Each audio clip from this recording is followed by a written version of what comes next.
Hey guys, my name is ThatGuySpeed, but you probably don't know that, and welcome back to another Gaming's Lost Life, and the start of a whole new month of spoopiness. That's what we're gonna call it. So this month I'm gonna be reviewing scary stuff in that category. This one it has scary material in it. I'm just gonna say that. It's like based on something Halloween-y, scarier. Halloween Town. It's called Halloween Town. It's Halloween related.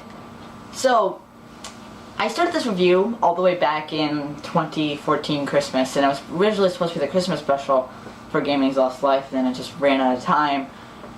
And then I realized, like a year later, that this is more of a Halloween game, so I started playing it. Tried to start playing it for Halloween. Weirdly enough, I'm recording this in August, so that's gonna break the illusion for you. Glass breaking sound. Anyways, I'm recording this in August, and because of that, it's weird. It's not Halloween-y for me. When Halloween does come around, yeah. The Halloween one the final one that I'm working on, by the time I finish it, it probably will be near Halloween, so that one will be Halloween-y. But other than that, I have nothing really to talk about this game. I thought about if there are any Nightmare Before Christmas games one time when watching the movie. So, yeah, I don't really have any backstory. So, let's just get on to the review.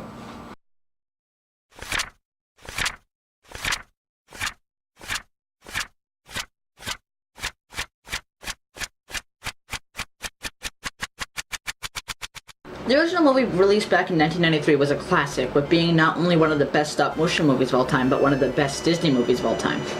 Yeah, that's quite a feat to live up to. And the original game, Nightmare Before Christmas, did not live up to it. It was panned by critics and was called mediocre by most gamers alike, but it was a good sequel to the movie, sort of.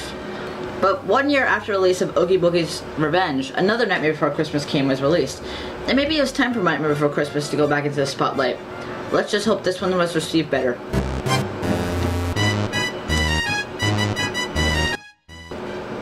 Well, I guess not. But you can't trust critics. Let's judge for ourselves.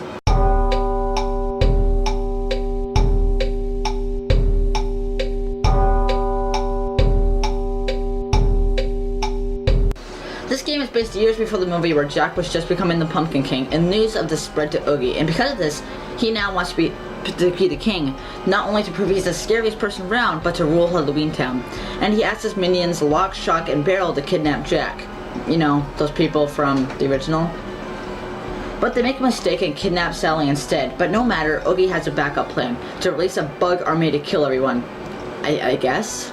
They don't really explain it well, he just kind of menacingly shows off his bugs. But it's up to the new king to save Halloween Town and Sally from Oogie Boogie. Okay. But I have a better question. The mayor in this game should just be the real hero. He's able to teleport basically everywhere. Couldn't you just, like, teleport to Sally or something and grab her?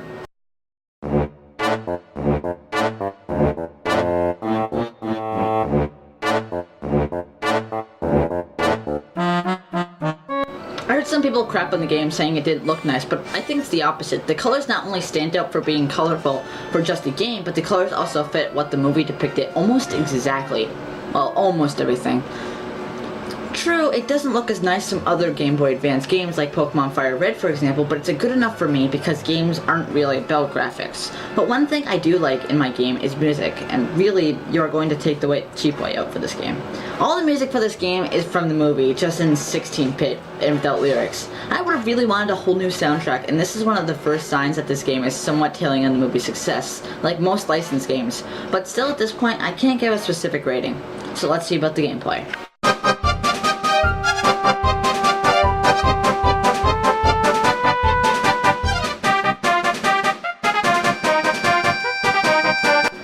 This out of the gate. The controls in this game are downright clunky. At one point, I swear there was a 2-second delay between me pressing the button and it happening on screen. Although that only happened once. Sometimes, though, it doesn't do what you want it to do. Like, there was a part near the end of the game where it's so stupid. In fact, I'll show it to you right now. So, play up to this part and tell me what you think about it. After that's out of the way, let's actually move on to the gameplay. Let's start with the simple stuff like moving. Well, it's a thing. Oh look, there's also jumping. And you can also grab into platforms. It's all pretty much your standard platformer. You might be saying they add something, right? Well, sure, the weapons. The weapons are a huge part of this game. You start with the frog gun, which shoots out frog breath. The batarang. Wait, are Night Before Christmas and Batman in the same universe? Or they just rip Batman off? For their sake, I'm hoping it's for number 1. Then there's the third weapon, which is a pumpkin bomb, and the fourth, which is a chili pepper. Look, I'm no scientist, but I gotta say, that's physically impossible. I mean, I said I'm no scientist. Now, around 3/4 in the game, they start giving you upgrades instead of new weapons, which, in my opinion, is a cheap way out for character progression. A good way for character progression is like in Banjo-Kazooie or Batman Arkham City, because you get new moves / weapons the further you get in the areas in the game. You might not have been able to use them earlier, but I digress. Let's move on. Let's move on to the upgrades themselves. The first one is an upgrade from the frog gun, which is to this day, I can't figure the difference between this one and the old one. The second one is the super pumpkin bomb, which is just a larger bomb. And the third one is the triple batarang. Oh my god. They really are in the same universe, aren't they? Nightmare Before Batman. Now, another thing I like to talk about are the shrunken heads. The shrunken heads at first seem like lives, but they're actually health ups. And thus begins the most interesting and frustrating part of this game. Interesting because they are health upgrades, and a lot of platformers don't actually have health upgrades. And I would be happy with this if it weren't for the final god bosses. You see, the final boss is very difficult and almost impossible if you haven't collected any of the hits. I collected half of them and I couldn't beat it. So I had to play through the whole game again, just so I could beat the game. If you can't tell, I'm a little outraged by this. I have one more thing to talk about health before I move on. You can heal all with the electric chair, and you can heal a bit with the fish bones. Now, I could talk about the zero sections, but if I'm really being completely honest, they're the best part of the gameplay. So if you're going to play them, just play for yourselves.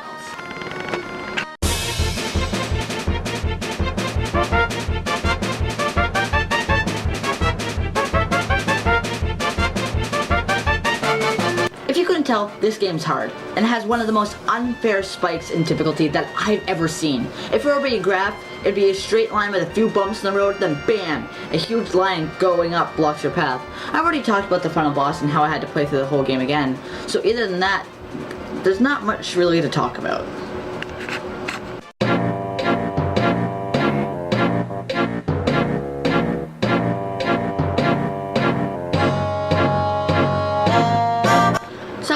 Somehow you've charged the bad controls, slowly made your way through the game, and now it's time to take on Oogie Boogie. And these last 3 levels get a little difficult, and by a little, I mean really, really difficult. But somehow you get through these levels. Not only beat Oogie, not once, not twice, but 3 times. Well, chances are you won't beat this boss. You wanna know why? Well, okay, I'm gonna start a whole new paragraph just to talk about why this boss is so bad. I had to play through the whole game again, and that took another 3 hours to get the shrunken heads, like I say. And that's when I finally got to the boss. I started using the pumpkin bombs to take him out, and after about 2 minutes, I realized I'm going to run out of ammo quickly. Oh yeah, I forgot to mention, some of the weapons in this game have freaking ammo, which is really annoying. So I started using the frog gun, but that didn't have enough range. So I switched to the triple batarang, and this was around the point where he started abusing his invincibility attacks. And these were the worst. This is the 3rd time I've swore in this game, and it's well deserved. The final boss is so badly designed, and these attacks are extremely long. I'm talking about the invincible ones. But hey, this is a kid's game. It can't be that hard. He must have low health. Nope. I'm going to give you a hint to the rating right now. This part extremely lowered the game in my eyes. Before, it was going to go to Last Continue. Now it's lowered. And Last Continue is the worst rating on the show so far. Well, it just got worse. So somehow you beat this boss. You get to the ending, Jack gets Sally back, and Brainiac takes Sally with them. Whatever his name is, I don't even care anymore. And you save Halloween Town and banish Oogie at the same time. I don't think I need to say how unsatisfying this is. Just just after what I had to go through. This game freaking sucks. Okay, that's how we're gonna start this off. Ooh!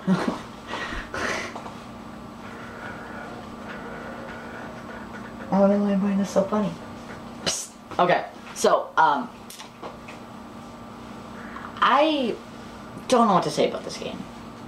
It's bad. That's what I can say about it. It's not as bad as I was expecting. I was going into this game thinking the worst, because that's how I always go into games, thinking the worst. So if I love it, it just goes all the way higher. So, yeah.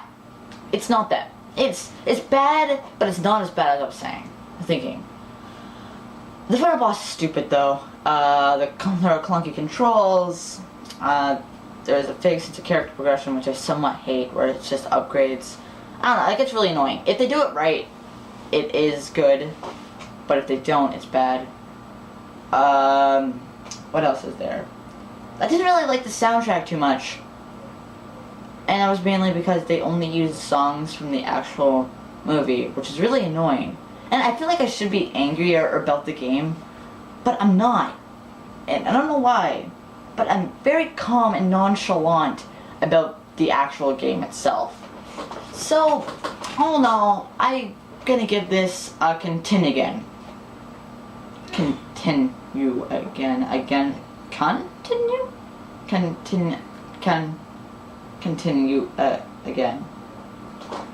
Continue again. Continue again. That's it.